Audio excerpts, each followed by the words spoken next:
Hello students, हम लोग IRPW में पढ़ रहे थे मैनुअल। उसमें फॉर्मेशन पढ़ रहे थे। फॉर्मेशन टॉपिक हमारा कंप्लीट नहीं हुआ है, तो फॉर्मेशन टॉपिक आज हम लोग कंप्लीट कर लेते हैं और फिर क्वेश्चंस लगाएंगे शुरू से लास्ट तक। कम से कम 100-200 क्वेश्चन लगाएंगे। तो देखिए, सबसे पहले टॉपिक पढ़ लिए soil investigation and testing. Formation में सॉइल का इन्वेस्टिगेशन और टेस्ट कैसे करते हैं। अगर पहले इन्वेस्टिगेशन करेंगे फिर टेस्टिंग करेंगे तो फॉर्मेशन खराब है। ये कैसे खराब है, ये आपको हम डिटेल्स बता दिए, क्या क्या चेक करना है पिछले क्लास में। अब इसमें हम लोग क्या करना है, सॉइल इन्वेस्टिगेशन करना है। तो क्या करेंगे, जो अनडिस्टर्ब सॉइल सैंपल है उसको हम प्रत्येक OHE मास्ट रहता ना, ओवरहेड इलेक्ट्रिक मास्ट देखोगे लंबा सा, या फिर हेक्टोमीटर पोस्ट जो है, प्रत्येक हेक्टोमीटर पोस्ट पे अनडिस्टर्ब सॉइल सैंपल ले लेंगे। मतलब 100 ml सैंपलिंग ट्यूब में एक पतला सा ऐसा सैंपलिंग ट्यूब रहता है, उसके अंदर सॉइल को ऐसे घुसाइए तो उसके अंदर मिट्टी चला जाएगा, है ना। तो 100 ml सैंपलिंग ट्यूब में कलेक्ट कर लेंगे, जहां हर एक 100 मीटर में, ठीक है। उसके बाद क्या करेंगे, जो भी फॉर्मेशन हम लोग कहाँ लेना है, ये कितना लेना है, ब्लास्ट जिस मिट्टी पे घुसा हुआ है, पेनिट्रेटेड है, उस मिट्टी से चालू करना है फॉर्मेशन से, है ना। पहले रेल है, रेल के नीचे स्लीपर, स्लीपर के नीचे ब्लास्ट, ब्लास्ट के नीचे फॉर्मेशन है। तो ब्लास्ट जहाँ मिट्टी में पेनिट्रेटेड है, मतलब खाली ऊपर रखा पड़ा नहीं, पेनिट्रेटेड है, वहां के मिट्टी से उठाना है इसको, उस डेप्थ से नीचे, है ना। उसके बाद जो है बैंक के इनसाइड से भी लेना है, बैंक के अंदर, बैंक समझ रहे ना, शेष ऐसे लगे, ऐसे स्लोप से ये स्लोप वाले में अंदर से मिट्टी उठाना है ना। तो प्रोबेबल सर्किल के चारों ओर, जहां पे मतलब स्लिप हुआ है, स्लिप होता है ना, अर्थ स्लिप कर जाता है, उसके चारों ओर लेना है अंदर से, ठीक है। मतलब जहां पे बैंक अनस्टेबल है। उसके बाद बहुत सारे डेप्थ ग्राउंड लेवल से नीचे लेना है, बैंक के टो पे भी लेना है। मतलब बैंक ऐसे गया, ऐसे स्लोप हुआ, स्लोप जहां खत्म हुआ उसको टो बोलते हैं। अच्छा, तो टो से बहुत सारा डेप्थ पे ग्राउंड लेवल पे ले लेना है ना। जहां पे मतलब सेटलमेंट हुआ है वहां से, वहां की मिट्टी को उठाना है। फिर दो सेक्शन लेना है स्लिप पोर्शन से, और एक सेक्शन लेना है टो से, जहां पे स्लिप नहीं हुआ है पास्ट में कभी भी। जहां पे नहीं हुआ है वहां से दो सेक्शन जो है मतलब बैंक से लेना है, एक सेक्शन टो से लेना है, और जहां हुआ है वो भी लेना है। फिर दोनों सेक्शन का जो है मतलब प्रिसाइज लेवलिंग करना है इंस्ट्रूमेंट से, ठीक है। उसके अलावा डिस्टर्ब सॉइल सैंपल भी कलेक्ट करना है रेगुलर इंटरवल पे, ठीक है। तो ताकि हम सॉइल का इंडेक्स प्रॉपर्टी पता कर सके। इंडेक्स प्रॉपर्टी होता है, आप पढ़े होंगे सॉइल मैकेनिक्स, जो लोग वही बता पाएंगे। इंडेक्स प्रॉपर्टी मतलब सॉइल का रिलेटिव डेंसिटी कितना है, सॉइल का मतलब नॉर्मल डेंसिटी कितना है, सॉइल का मतलब वेटिंग कैपेसिटी कितना है, ये सब इंडेक्स प्रॉपर्टी अलग से आपको पढ़ना है सॉइल मैकेनिक्स चैप्टर में, ठीक है। तो वो सारा प्रॉपर्टी सॉइल मैकेनिक्स का जो इन्वेस्टिगेशन जो करने आता है, वो इंजीनियर सब मिट्टी को ले लेगा। उसके बाद वो सारा इंडेक्स प्रॉपर्टी को पता करेगा कि ये सॉइल सैंपल का इंडेक्स प्रॉपर्टी अपने रेंज में है कि नहीं। उसका एक रेंज रहता है हर एक का, ठीक है। मतलब उसका डेंसिटी कितना है, स्पेसिफिक ग्रेविटी कितना है ना, हाँ, और ऑप्टिमम मॉइस्चर कंटेंट कितना है, ठीक है। तो 9-10 इंडेक्स प्रॉपर्टी होता है, वो सब आपको जो सॉइल का इंजीनियर है, इन्वेस्टिगेटर, वो पता करेगा। उसके बाद सॉइल का इन्वेस्टिगेशन में इतना होता है, समझ गया। उसके बाद हम सॉइल का टेस्टिंग करते हैं। जो भी अनडिस्टर्ब और डिस्टर्ब सॉइल सैंपल आप लिए, ठीक है, उसको सॉइल मैकेनिक्स के लेबोरेटरी में जाकर टेस्ट किया जाएगा इंडेक्स प्रॉपर्टी पता करने के लिए। एक तो मॉइस्चर कंटेंट और नेचुरल ड्राई डेंसिटी कितना है, और grain size analysis, Atterberg limit, liquid limit, plastic limit और श्रिंकेज लिमिट, ये सब पढ़ना है आप लोगों को सॉइल मैकेनिक्स में। तो वो आपके मतलब जरूरत का नहीं है, लेकिन जो PWI है उसको पढ़ना पड़ेगा। नीचे ग्रुप डी स्टाफ को जरूरत नहीं है। तो ग्रेन साइज एनालिसिस है, मतलब कि सॉइल का जो साइज होता है, सैंड के रेंज में है कि सिल्ट के रेंज में है, 4 mm मतलब क्या बोलते हैं, उसका प्लास्टिसिटी कितना है ना। मतलब आटा गूंथते हैं तो कितना धंसता है, उसी तरह से सॉइल कितना धंसता है, उसका प्लास्टिसिटी का रेंज रहता है। लो प्लास्टिसिटी के रेंज में है कि हाई प्लास्टिसिटी के रेंज में है कि मीडियम प्लास्टिसिटी के रेंज में है। अगर क्ले रहेगा तो हाई प्लास्टिसिटी होगा, सिल्ट होगा तो मीडियम प्लास्टिसिटी होगा, सैंड होगा तो हाई प्लास्टिसिटी होगा, ग्रेवल तो वेरी हाई होगा, है ना। तो किस रेंज में आता है उसका ग्रेन का साइज, और ग्रेन का साइज भी होता है 0.075 से छोटा है mm से, तो फिर वो सैंड के रेंज में है, सॉरी सिल्ट के रेंज में है। 0.2 mm से छोटा है तो सिल्ट के रेंज में, अरे क्ले के रेंज में, मतलब उसका एक रेंज रहता है। 4.75 से बड़ा है तो सैंड है। तो इस तरह से मतलब रेंज रहता है। तो ग्रेन साइज का एनालिसिस है, और liquid limit, plastic limit, single limit का एक लिमिट होता है। तो सब प्रॉपर्टी उसको सॉइल का टेस्ट करेगा लेबोरेटरी में, है ना, और मॉइस्चर कंटेंट, ड्राई डेंसिटी भी देखेगा।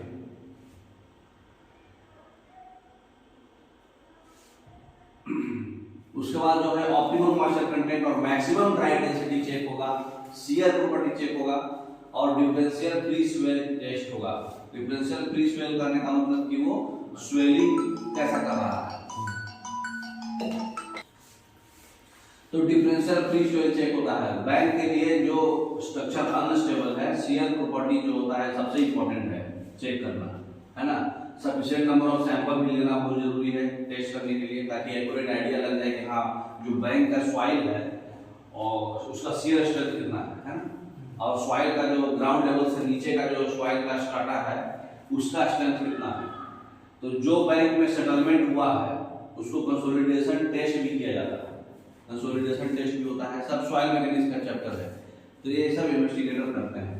अब देखिए क्या क्या मेजर्स होगा, ये सब तो लेबोरेटरी में चेक होगा। अब हम लोग सब कुछ टेस्ट कर लिए, खराब निकला, अच्छा निकला, मान लीजिए खराब निकला, तो कैसे फिर रेमेडी कैसे करेंगे?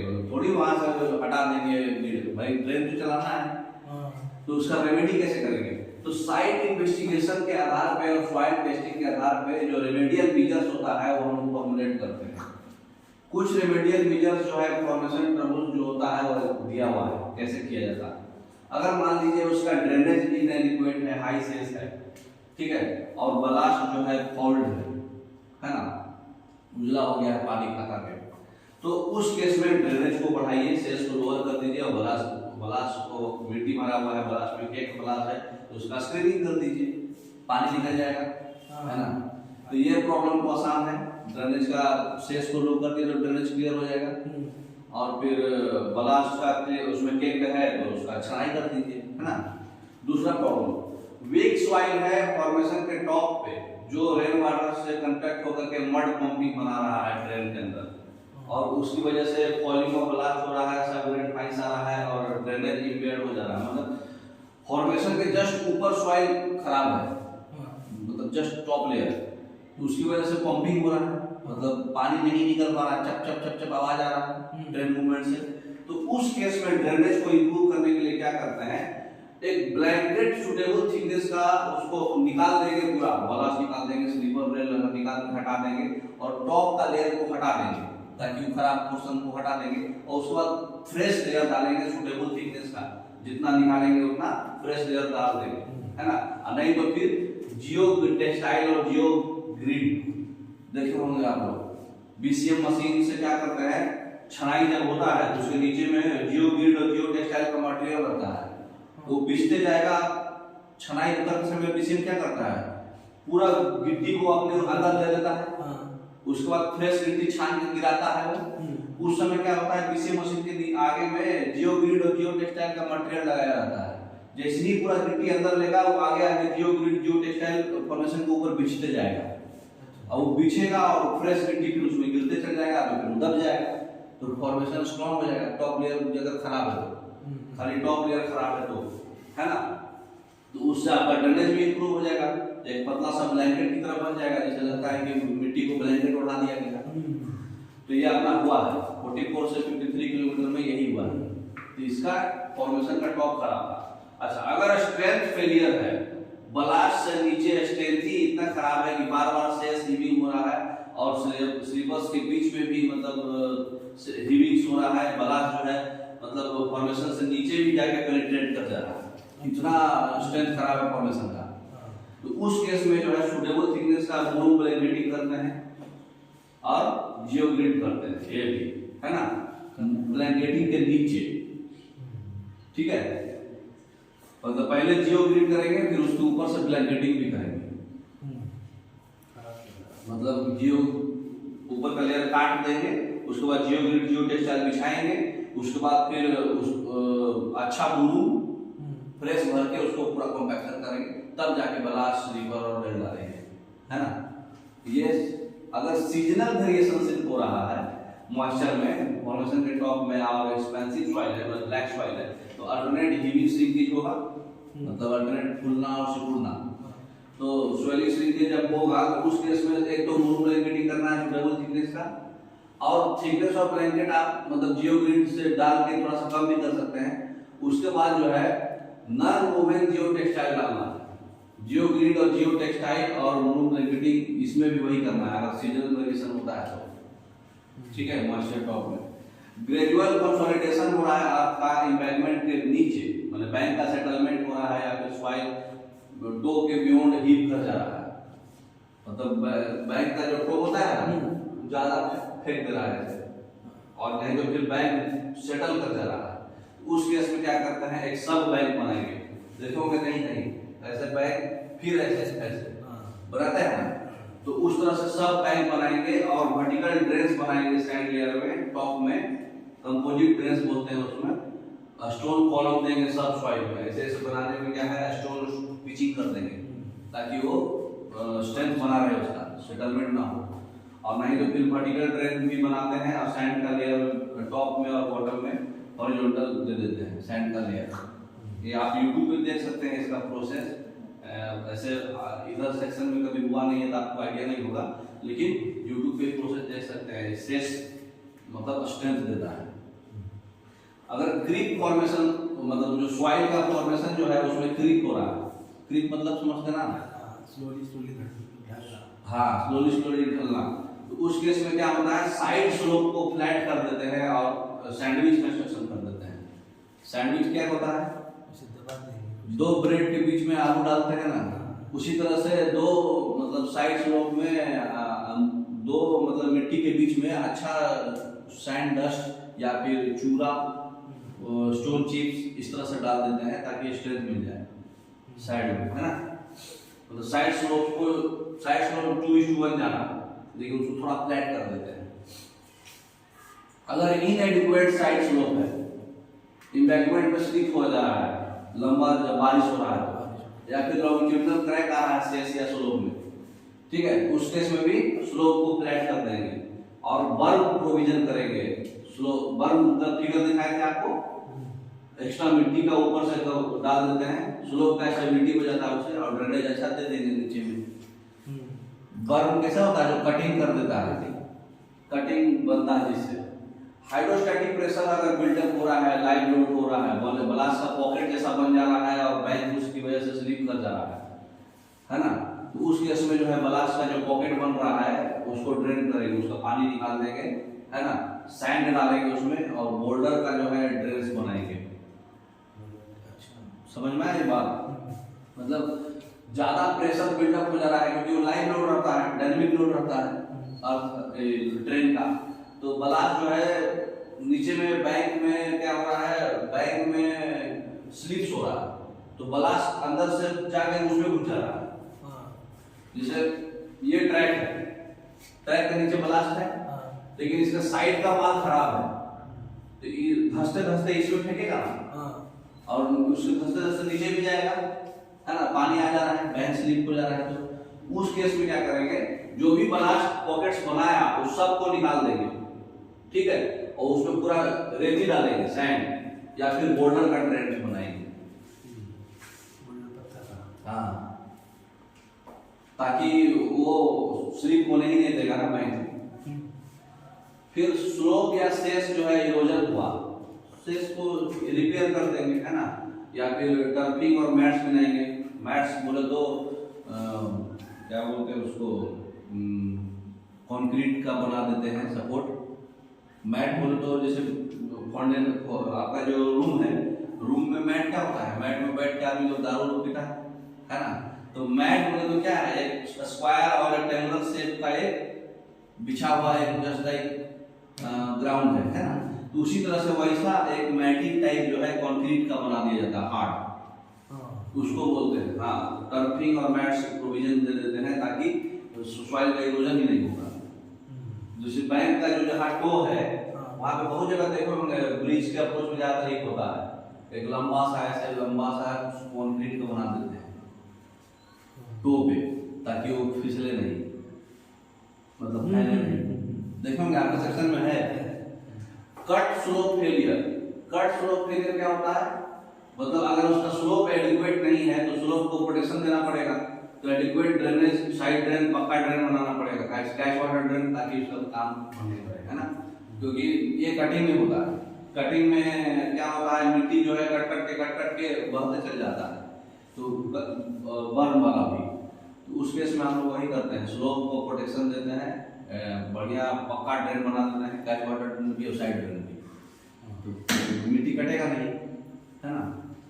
तो ये सब मेजर जो है सिर्फ इंडिकेट मतलब सजेशन दिया गया है, फाइनल रेमेडी मेजर जो है वो डिसाइड किया जाता है साइट का इन्वेस्टिगेशन करके और पास्ट में फेलियर रिकॉर्ड देख के और सॉइल का टेस्ट देख करके, है ना।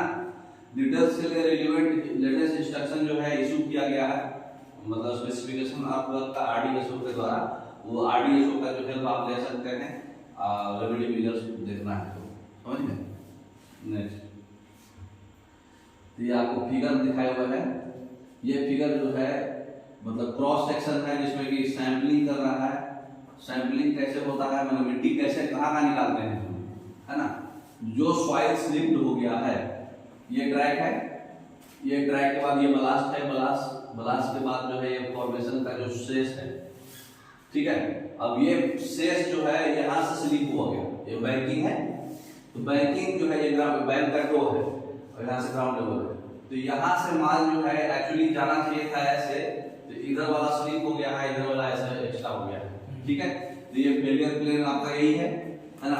ओरिजिनल बैंक स्लोप ये डॉटेड वाला है 2:1, तो यहाँ पे हम लोग स्लिप पोर्शन से मिट्टी निकालना है, तो यहाँ पर पतला सा सैंपलर घुसा देंगे अंदर लंबा, ठीक है। बोर कैसे होता है, बोरिंग करते हैं ना, वैसे ही सैंपलर घुसाएंगे, तो सैंपलर के अंदर मिट्टी ऑटोमेटिक फंस जाएगा।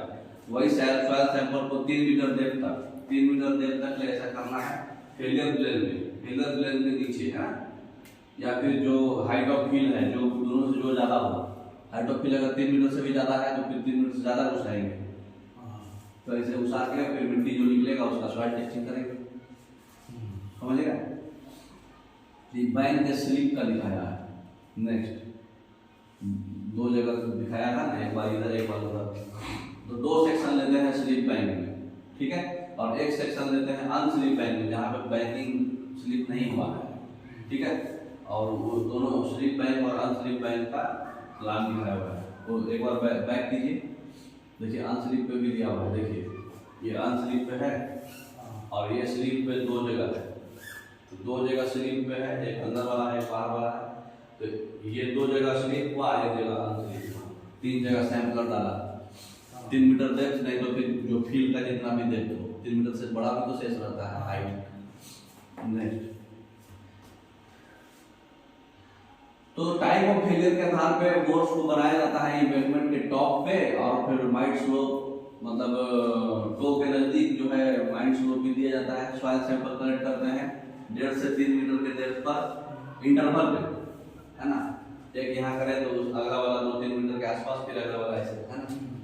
फिर एक सेट बोर्ड्स रिक्वायर्ड करते हैं बगल वाले, मतलब एडजॉइनिंग स्टेबल बैंक सॉइल के बिहेवियर को कंपैरिजन करने के लिए एक सेट बनाते हैं पूरा, ठीक है। नेक्स्ट तो अब जो है आपका जो है ये ग्लूट जॉइंट और एसीजे वगैरह टॉपिक है, नया टॉपिक है, फॉर्मेशन आपका कंप्लीट हो गया, आपको समझ में आया होगा। एक बार अच्छे से जाके फिर से मैनुअल पढ़िए, समझ में आ जाएगा पूरा। Okay, thank you.